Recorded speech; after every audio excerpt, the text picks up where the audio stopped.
Selamat malam Bapak Indra, selaku dosen mata kuliah Matematika, Ekonomi, dan Bisnis. Perkenalkan kami dari kelompok 4 dengan 7 anggota, yaitu saya sendiri, Salsa Octavia, ada M. Gardan, Anggun, Deswita, Firda, dan Nadia, dan Yufadila. Baik, langsung saja saya Salsa Octavia akan menyampaikan materi pertama, yaitu pengertian matriks. Apa sih pengertian matriks itu?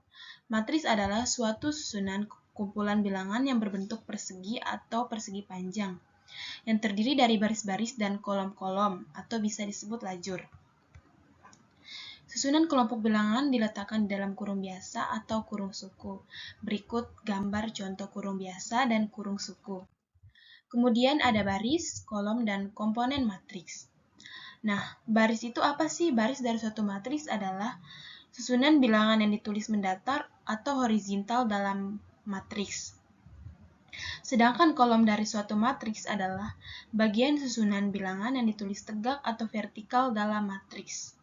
Berikut contoh-contoh baris dan kolom dalam sebuah matriks. Bilangan-bilangan tersebut disusun dinamakan elemen-elemen atau komponen-komponen matriks. Kemudian ada ordo matriks. Nama sebuah matriks biasanya dinyatakan dengan huruf kapital. Susunan unsur matriks itu dibatasi dengan tanda kurung, seperti gambar tersebut. Dalam sebuah matriks ada istilah ordo. Yang dimaksud ordo itu adalah banyaknya baris X, banyak kolom dalam sebuah matriks atau bilangannya menunjukkan banyaknya baris atau M, dan banyaknya kolom atau N. Matriks umumnya disimbolkan seperti berikut ini. A, M dikali N, keterangannya A nama matriks M. Banyaknya baris N, banyaknya kolom M, X, N, atau bisa disebut ordo matriks. Notasi matriks. Penamaan atau notasi matriks menggunakan huruf kapital, sedangkan elemen-elemen di dalamnya dinotasikan dengan huruf kecil sesuai dengan penamaan matriks dan diberi indeks I. Indeks tersebut menyatakan posisi elemen matriks, yaitu pada baris I dalam kolom I, sebagai contoh matriks sebelumnya untuk penjual mobil. Di mana E12 adalah elemen matriks yang berada pada baris ke-1. I sama dengan 1 dalam kolom kedua. Begitu juga dengan elemen-elemen matriks yang lainnya. Baik Bapak, terima kasih atas kesempatan waktunya. Selanjutnya akan dijelaskan oleh teman saya sebagai berikut. Halo semua, perkenalkan nama saya Nadia Muska Putri. Saya kali ini akan membahas jenis-jenis matriks berdasarkan Orlo. Jenis-jenis matriks berdasarkan Orlo diantaranya ada matriks bujur sangkar atau persegi. Matriks bujur sangkar ini yaitu matriks yang memiliki banyak barisnya sama dengan banyak kolomnya. Matriks ini memiliki ordo n kali n seperti 2 kali 2, 3 kali 3, dan 4 kali 4 dan seterusnya. Contohnya ada di sini. Yang kedua ada matriks baris, yaitu matriks yang mempunyai satu baris saja. Contohnya seperti ini. Yang ketiga yaitu matriks kolom. Matriks kolom ini yaitu matriks yang memiliki satu kolom saja, yaitu yang keempat ada matriks tegak, yaitu matriks yang jumlah barisnya lebih banyak daripada jumlah kolomnya. Contohnya matriks dengan ordo 4 kali 2, 6 kali 3. Yang terakhir ada matriks mendatar, yaitu matriks yang jumlah kolomnya lebih banyak daripada jumlah barisnya, dengan ordo 2 kali 4, 2 kali 6. Cukup sekian penjelasan dari saya tentang jenis-jenis matriks berdasarkan Orlo. Terima kasih.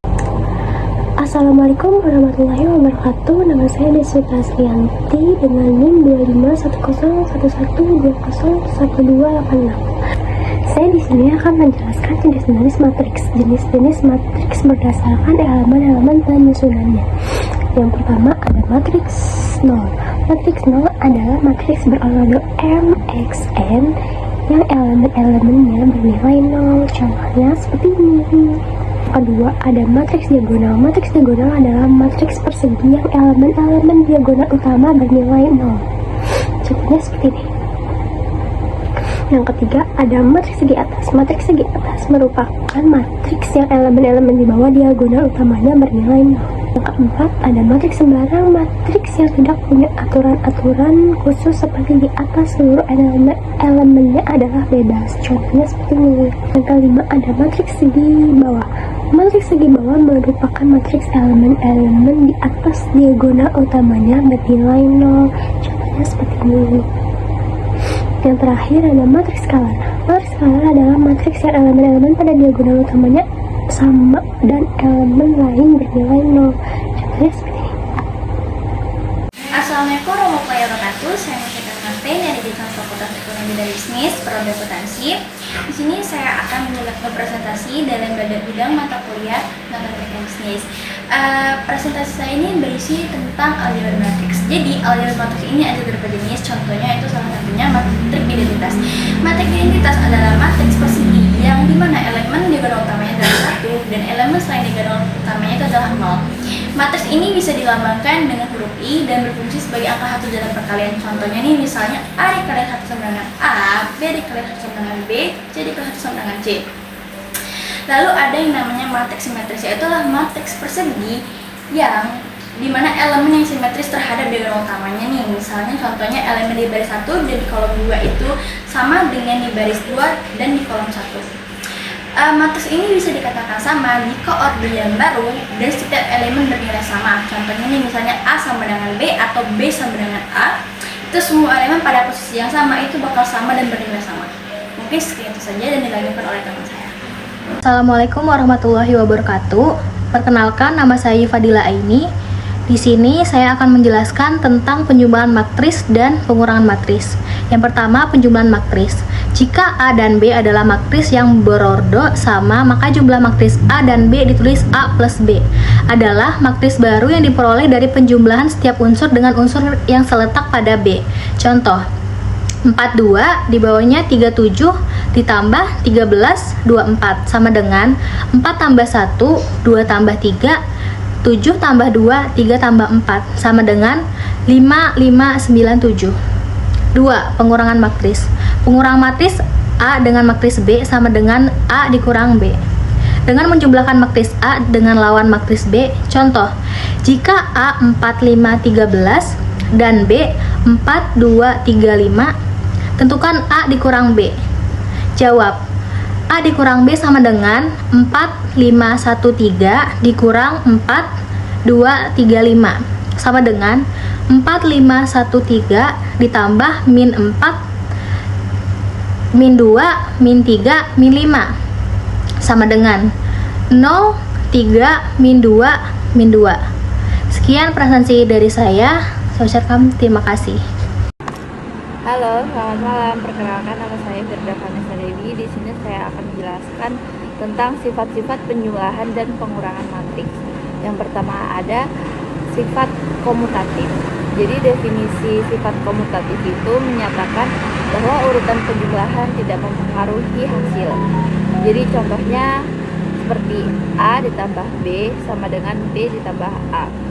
Maka jika kita jumlahkan matriks A dan B, hasilnya akan sama. Kedua dengan B dan A. Sifat yang kedua ada sifat asosiatif. Untuk matriks yang asosiatif, jika kita memiliki 3 matriks A, B, dan C, kita bisa menjumlahkan bagian A dan B terlebih dahulu, kemudian baru dijumlahkan dengan C. Nah, hasilnya akan sama jika kita menjumlahkan antara B dan C, kemudian A. Seperti contoh ada di sini. Jadi A ditambah B, kemudian C sama dengan A ditambah B dan ditambah C. Sifatnya sama seperti komutatif, tidak mempengaruhi hasil. Yang ketiga ada matriks identitas penjumlahan. Definisinya yaitu matriks yang jika ditambahkan ke matriks lain, maka hasilnya adalah matriks itu sendiri. Seperti contoh A ditambah 0 sama dengan 0 ditambah A, maka hasilnya A.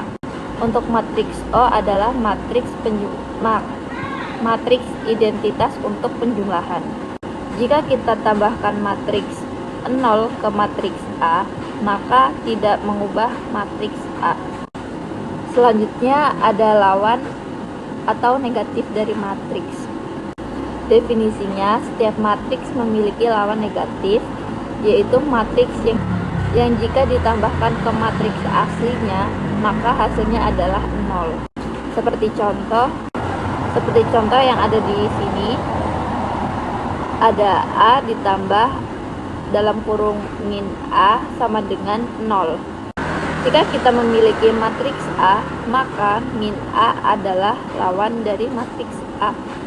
Menjumlahkan A dan min A, maka akan menghasilkan matriks 0. Lalu selanjutnya ada perkalian matriks dengan skalar.